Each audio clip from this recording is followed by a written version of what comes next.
Did Draco FM just change the game forever? Now I know they just disbanded, but you can't deny they had a lot of influence on the underground rap scene as of the past 4 or 5 years or so. You may be wondering, what are my qualifications to decide, did they change underground rap forever? We're about to find out. If you're watching this video, you should probably already know Draco FM is a producer collective based in Toronto who have produced albums for the likes of Ken Carson, Osama Sun, Lucy Bedroque. What's that white dude's name? Not Too Hollis, the other one. I can't remember his name. But they've worked on albums such as A Great Chaos, Rest in Bass, Psychotic, Music, Say So Says, Encore, Love Lasts Forever, Music, Flex Music, Osama Season, and more chaos. Obviously, they've produced more than this, but this is just some of the albums that I picked out. They produced the biggest albums in the underground rap scene within like the past 5 years or so. Since research was kind of limited on this, there's not too much information out about the group, being as it's the underground rap scene and everybody has to be niche and mysterious. So here's a bit more from local North Carolina rapper doublesstevn, underground rap historian. Alright, what's good, y'all?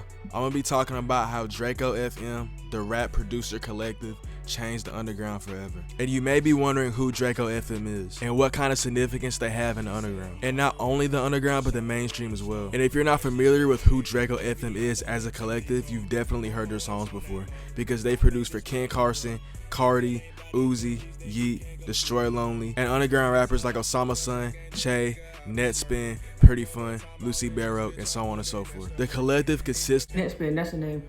I don't really listen to him, so I don't really give a fuck. The members Sky, Legion, Warren Hunter, Gyro, and Rock. And the rapper to collaborate with them on projects such as Flex Music and Psychotic that really popularized them in the underground was Osama Sun, using their popular tag in their songs to further popularize them as a group. By all of these minds being together and collaborating on these songs, they further push rage to its limits by introducing this chaotic rage type of sound that we know in the underground that is so popularized today, like Psychotic, Rest in Bass, Early Life Crisis, and so on and so forth. But the rap collective formerly known as Draco FM has broken up recently, so it's really left on the table as to who's going to be the next faces of the underground when it comes to the next big rap producer collective. Like local North Carolina rapper doublesstevn did just mention, who will be the new face of underground rap producer-wise?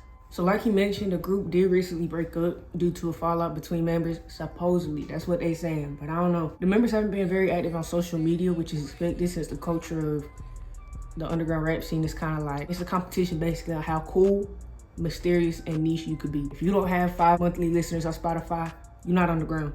But speaking of how mysterious and cool you have to be part of the underground rap scene, one of the members, Roke, recently walked the runway at Paris Fashion Week alongside some of his peers. Alternatively,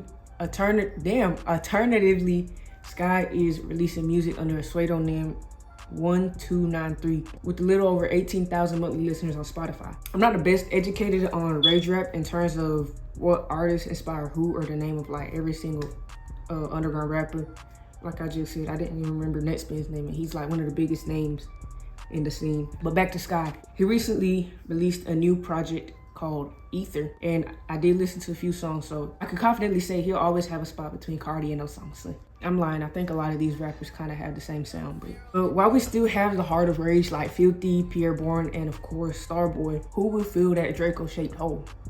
Between the 3 producers I just named and this group of like 13 people, Draco might just take the cake. They produced the biggest albums in the underground, and there's discussions whether they're to blame for this new era of rage, claiming, quote, I feel they get nowhere near the credit they deserve. Almost every single member in the group has produced for a majority of these rage albums that are coming out. In no particular order, I think Gyro, Rock, and Warren Hunter have been putting in the most work. This producer collective is responsible for the majority of the biggest / most influential albums out right now. But in my opinion, without Draco FM in specific, these rappers would not be who they are today.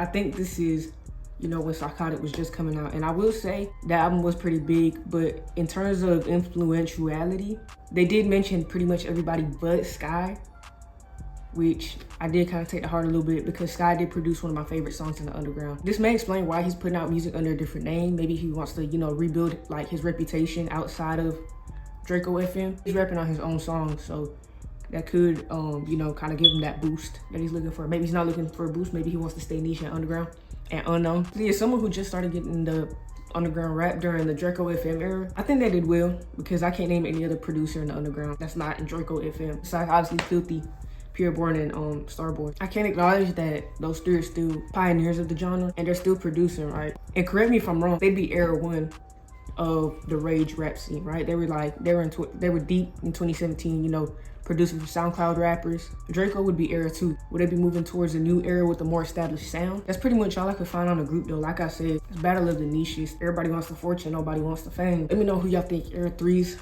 producers will be. I feel like, you know, I'm not really too tapped into what other producers are out right now besides Draco FM, because like I said, they the biggest, the largest. They're running a monopoly in the game. Like, you can't produce a song for the underground if you're not in Draco FM. If you're not in Draco FM, you kick to the curb. You know, maybe it'll be me. Maybe I'm gonna have to tap in. I'm gonna have to send over some beats to like Shay, Destroy Lonely, Ken Carson. You know, I might have to get them familiar with my game, and you know, I could get them tapped in, and I'll be the biggest producer of era 3. But the question remains, did they change the underground rap scene forever? My answer, yes. Everybody may have a different answer. Let me know what y'all think.